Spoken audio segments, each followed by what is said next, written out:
Let me tell you a quick story. It's a bit of a cautionary tale, really. It's about a leader who had the team, the title, all the expertise you could ever want. But he made one single critical mistake. He confused feeling better with actually being better. It all started with this one stark assessment. He was a ghost. I mean, what does that even mean? Well, he was a vice president at a top pharmaceutical company, but somehow, outside of the people who reported directly to him, nobody knew who he was. He was just invisible. And that's the mystery we're going to unpack. And this is a pretty wild paradox when you think about it, isn't it? He had the job title, he had a team to lead, he had a seat at the big table. And yet, the organization was crystal clear. Nobody felt like they were being led by him. So here's the case file, basically. When we dug into it, the problem was subtle, but it was absolutely massive. It was all about his focus on himself. It was always I this and I that, when it should have been we. He celebrated his own wins, not his team's.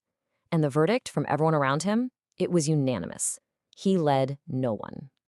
Now, this is where his story gets really interesting, because it shows us something fundamental about change.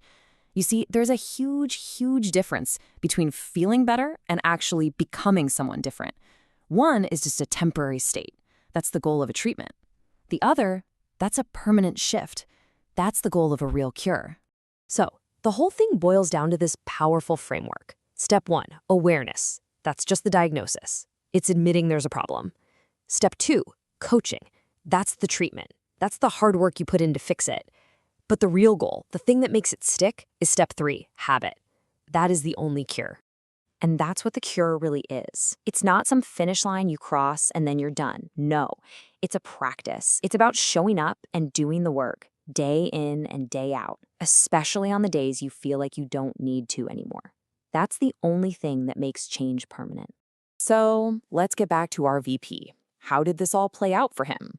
Well, at first the treatment was working like a charm. He started saying we. He was actually talking to people, engaging. By month 5, honestly, he was a different person. And then, poof, nothing. He just vanished, stopped showing up completely. So why? What happened? Well, he did exactly what a patient with high blood pressure does when their reading finally gets back to normal. He stopped taking the medicine. He just assumed he was better because, well, he felt better. And this is such a critical insight. Old behaviors, those old habits, they don't just magically disappear. No way. They just retreat. They go quiet, and they wait. I mean, think about it. They've been there for years, way longer than 5 months of coaching. The second you take that new structure away, guess what comes roaring back? This was his big, fundamental mistake. All those good feelings, that sense of improvement, those were just the results of the work paying off. They weren't a signal that the work was done. He got it completely backward. He mistook the effect for the cause. And the medicine that he stopped taking, it was this very real, tangible shift in his daily behavior. It was the conscious effort, every single day, to move his mindset from I to we, to celebrate his team first. That was the work. So what does it take to actually maintain the cure? You need these ingredients. You need structure to guide your actions. You need accountability to keep you on course. You need time for reflection to actually learn and process. And you need an honest mirror. A person or a system that shows you the truth even when you don't want to see it. Without these, those old habits are just sitting there waiting. And look, this isn't just some nice theory. This entire framework, this crucial difference between a temporary treatment and a permanent cure, this is the single most important lesson learned from 9 years of coaching leaders. This is an insight that was forged in the real world. And that brings the whole story right back to us, doesn't it? It is so easy to stop when we start to feel a little bit better. So the question is, are you just working for a temporary feeling?